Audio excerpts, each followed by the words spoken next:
Ya, bismillahirrahmanirrahim. Assalamualaikum warahmatullahi wabarakatuh.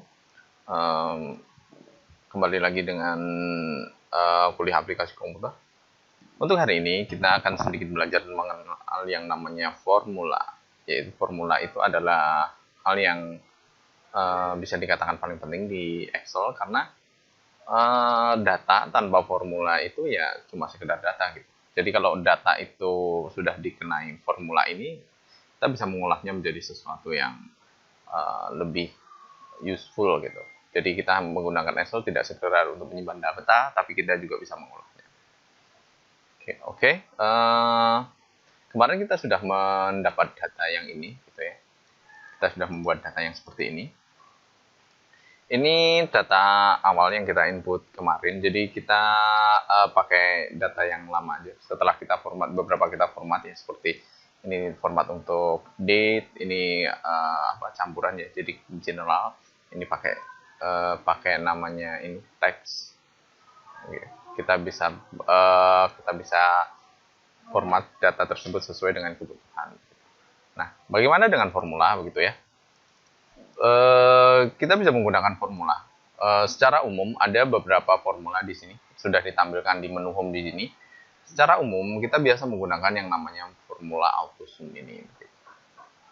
Nah, untuk menggunakannya mudah gitu. Kalau sum itu menggunakannya mudah ya, sangat mudah sekali gitu. Tinggal kita letakkan di mana AutoSum itu jumlah. Jumlah itu mau diletakkan di sel mana, tinggal kita klik di sini AutoSum gitu ya. Nanti dia akan memilih mendetek, lebih tepatnya mendetek. Biasanya kalau angkanya itu berada di atasnya gitu, dia akan mendetek bukan kolom, sel ini sampai dengan sel paling bawah gitu. Sel paling bawah di mana sel tempat di mana jumlah tersebut akan diletakkan. Jadi kalau kita klik AutoSum di sini gitu, dia akan mendetek satu kolom ke atasnya gitu. Tinggal kita enter. Jadi AutoSum rumusnya di sini ada sum di sini, ini formula sum. Nah, E2 ini menunjukkan sel awal tempat yang menjadi patokan sel awal, dan E7 ini adalah sel akhir yang menjadi patokan. Jadi range antara E2 dan E7 itu nantinya akan dijumlah gitu. Kalau kita enter, maka secara otomatis dia akan mendapat nominal sekian gitu, sesuai dengan function sum ini gitu. Nah, bisa juga kita menggunakan auto sum di sini begitu, tapi dia akan mendetek tempat yang berbeda. Dia akan, kalau kita taruh di sini, dia akan mendetek hanya satu baris, yaitu di sini saja. Kecuali kita bisa meletakkan ini dalam satu baris juga gitu. Dia akan menjumlah sesuai yang sama. Tuh, jadi kalau kita enter, kita akan mendapatkan angka ini. Nah, berikutnya, misalkan kita tidak pakai AutoSum ya, kita hanya perlu mengetikkan sama dengan. Jangan lupa diawali untuk membuka sebuah formula pakai sama dengan ya. Kemudian di sini ada beberapa menu ya, ada beberapa menu conif yang biasa digunakan begitu ya. Nah, ketika sudah ada sama dengan, kita pilih begitu, karena sum berarti jumlah, ada sum, ada juga sum if. Di sini ada beberapa pilihan gitu ya. Kalau Anda sudah klik sama dengan di sini, kita tinggal ketikkan satu huruf gitu, maka akan keluar beberapa autocomplete di sini, function di sini gitu. Tapi kalau Anda tidak hafal, nanti kita akan masuk ke menu formula di sini gitu. Atau kita bisa klik di sini gitu, formula ya, auto sum misalkan ya, sum, lalu di sini sum, kita pilih saja di sini begitu, 6 sampai 7 gitu ya. Misalkan kita blok di sini. Kalau kita enter, maka jumlahnya akan sama seperti itu. Ini dengan ini sama. Itu untuk menggunakan summary. Nah, bisa juga kita mau menghitung rata-ratanya gitu ya. Di sini sudah ada juga di AutoSum. tinggal kita cari rata-rata. Kalau rata-rata pakai namanya average. Nah, ada tulisannya average di sini gitu ya. Nah, kita pilih parameter. Jadi di dalam kurung ini adalah parameternya begitu ya. Jadi number 1, number 2 ini adalah parameter. Kita tinggal blok lagi seperti biasa. Kalau kita enter, maka kita akan menemukan rata-rata uang saku anak adalah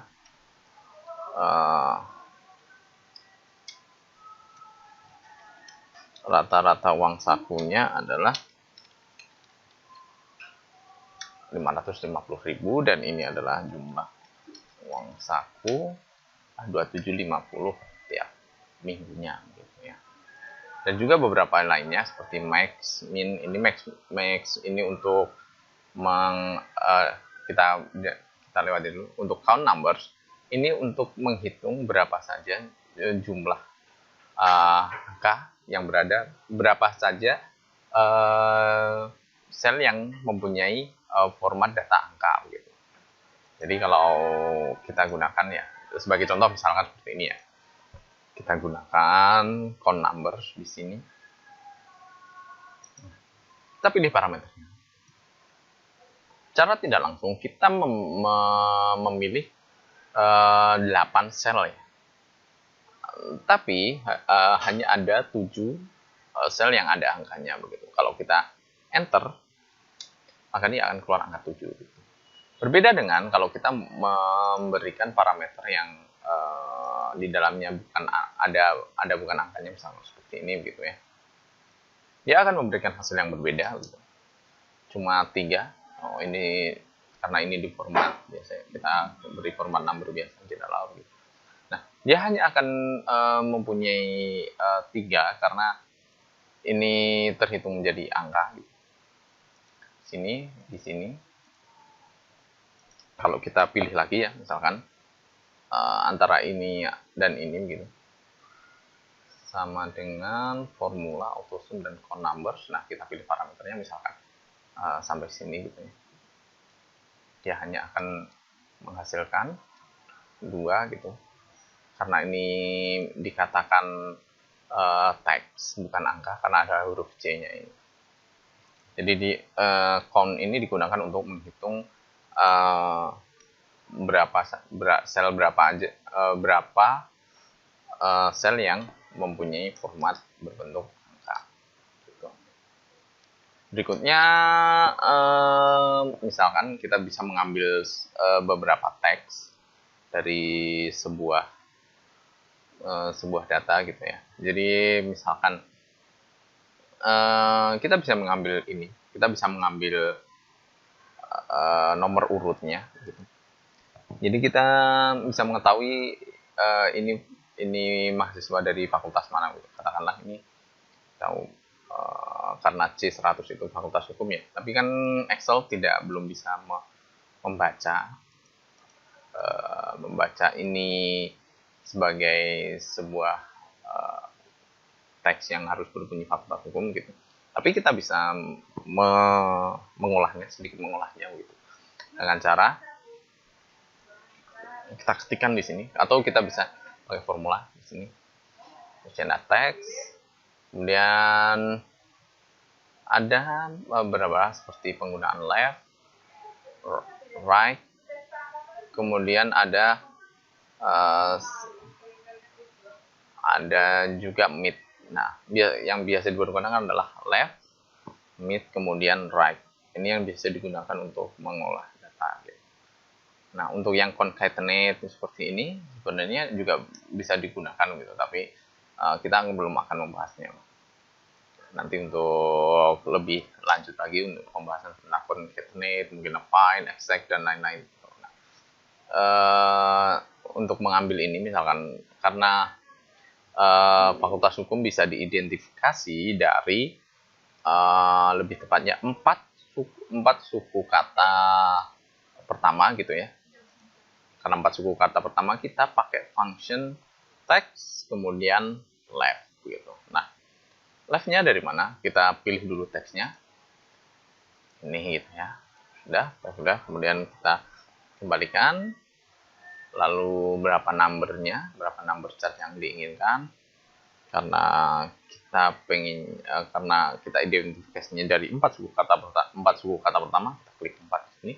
Maka di sini sudah keluar previewnya. Keluar. Nah, kita klik. Function ini bisa langsung ditarik seperti ini. Artinya seperti ini, mengcopy function tadi gitu ya. Jadi kalau kita misalkan ada yang dari fakultas lain, misalkan Arif ini dari L itu fakultas teknik ya, kita klik L di sini, maka dia akan memberikan sesuai function tadi begitu. Atau sini kita kasih M ya, misalkan M. Nah, dia akan mendapatkan function seperti ini. Lalu kemudian kita bisa mengidentifikasi ini apa? Kita tulis di sini kode fakultas misalkan. Gitu. Nah, kemudian kita juga bisa tahu mahasiswa ini angkatan berapa gitu ya. Dari kodenya gitu, misalkan kode angkatan. Dari mana kita bisa mendapatkannya? Kita mendapatkannya dari 3 suku kata setelah 4 suku kata pertama begitu. Karena dia kita tidak bisa menggunakan fungsi left karena nantinya akan kebanyakan gitu ya, terlalu banyak instruksi. Tapi kita bisa mengambil dari tengah-tengah gitu ya. Jadi kita bisa pakai function namanya mid sini. Kita bisa pilih teksnya, pilih, dan kembalikan, lalu start numbernya bisa kita lihat di sini. Start numbernya mulai char ke 5, karakter ke 5. Jadi kita bisa lihat 1 2 3 4 5 ya. Kita klik 5 di sini, kita kembalikan, dan number ini adalah berapa karakter yang akan diambil gitu. Nah, karakter yang diambil sesuai kode kita bisa pilih apakah hanya 190 atau 19 saja. Tapi biasanya 190 itu untuk yang murni begitu ya. Nanti kalau yang twin biasanya ada 192, jadi kita pilih aja 3 char number. Ini kita keluar previewnya, kita klik OK, maka di sini akan keluar begitu. Pun begitu, misalkan kita ubah di sini jadi angkatan 18 gitu ya. Bisa. Jadi kita punya kode angkatan seperti ini. Kita perlebar secara otomatis, tinggal klik 2 kali seperti ini. Kita sudah mendapatkan kode angkatan. Lalu berikutnya kita bisa melihat nomor urutan gitu ya. Nomor urut. Nah, nomor urut ini berasal dari 3 nomor terakhir gitu. Kita pakai function yang namanya write di sini. Nah, kita pilih lagi teksnya, dan kembalikan, kita pilih sesuai dengan kita lihat, kita pilih 3 function, 3 ini. Lalu kita akan mendapatkan 3 karakter terakhir dari sebuah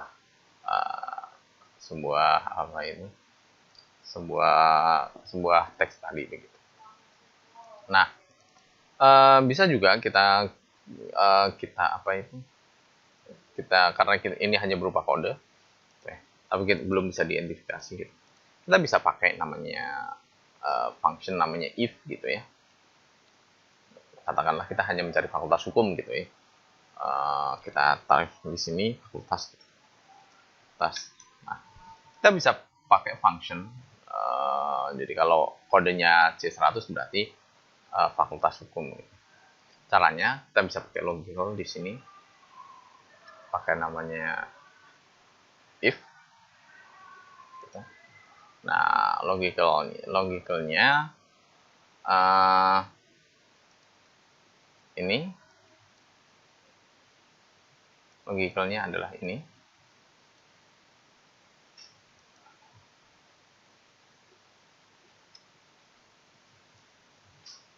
Sama dengan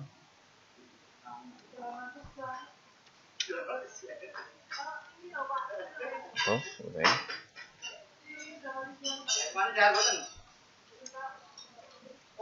Bentar. Logicalnya ini. Kemudian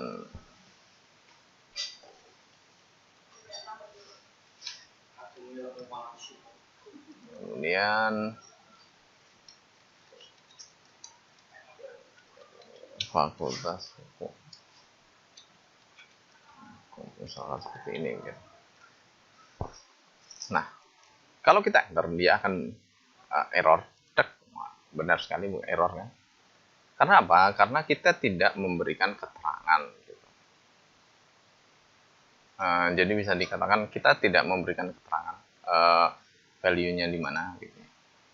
Jadi kita hanya memberikan parameter gitu ya, tapi kita tidak memberikan logicalnya. Jadi pertahanan pertama adalah kita kasih seperti ini. Misalkan, ingat untuk teks kita pakai namanya ketik 2 seperti ini. Lalu kita pilih C100.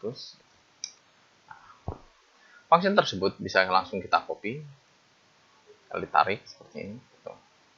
Nah, secara otomatis dia akan mengidentifikasi sesuai dengan parameter yang sudah diberikan. Ini untuk logical fungsi if. Nah, di sini ada beberapa logical yang lain gitu ya, bisa dicoba. Ada and, false, if begitu. Untuk if ada juga if error, tergantung nanti penggunanya seperti apa. Jadi sebenarnya udah ada tutorialnya, jadi tinggal misalkan if error gitu ya. Nanti ada value-nya, value if error berapa. Nah, seperti tadi. Itu kiranya yang biasa digunakan gitu. Untuk selanjutnya nanti kita sambung di pertemuan berikutnya. Terima kasih. Saya tutup. Wassalamualaikum warahmatullahi wabarakatuh.